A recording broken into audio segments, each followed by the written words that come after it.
Naam, karibu mtazamaji kwenye awamu ya pili ya Darubini. Wakazi wa kijiji cha Rwanganga katika eneo bunge la Kigumo, kaunti ya Murang'a, wanashinikiza haki kwa msichana wa umri wa miaka 13 anayedaiwa kubakwa na kutiwa mimba. Kulingana na wakazi, maafisa walikosa kuchukua hatua kwa wakati ufaao licha ya ripoti zilizowasilishwa mara kwa mara kuhusu masaibu yaliyomkumba msichana huyo. Sasa wanashinikiza kukamatwa na kushtakiwa kwa washukiwa. Mamake msichana huyo anazuiliwa na polisi ili kuhojiwa, huku kukiwa na madai kwamba huenda mpenziwe alihusika katika kitendo hicho cha kumbaka na kumtia mimba msichana huyo. Kijiji cha Rwanganga, wadi ya Kahumbu, eneo bunge la Kigumo, wakazi waliokuwa na hasira waliandamana wakishinikiza haki kwa mtoto huyo ambaye kwa sasa yuko kwenye kituo cha uokoaji. Nasikia vibaya sana juu ya huyu mtoto.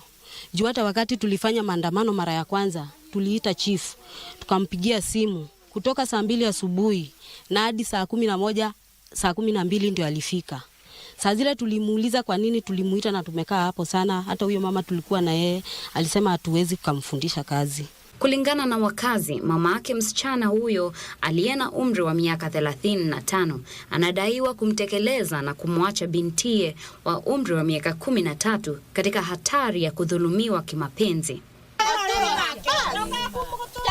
Kadhalika waliikosoa afisi ya kushughulikia masuala ya watoto ya Kigumo kwa kukosa kuchukua hatua za haraka licha ya swala hilo kuripotiwa mara kadhaa. Tangu hii maneno ifanyike, walijua hii maneno imefanyika kama miezi 2 ambayo iliyopita. Kuna wanaume 3 ambao wamehusika na kumnajisi, na pili makosa ya mamake kuficha hawa wanajisi. Kwa hivyo watu wako na hatia wakiwa 4.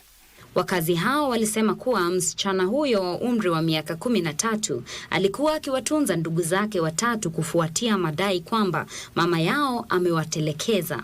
Nataka serikali tusaidie ndio huyu mtoto apate haki. Tumejaribu kutafuta chief na maandamano na mzee wa kijiji akatusupport, akatuitia chief, lakini chief hatukujua venye aliendelea. Juu hakutuambia chochote.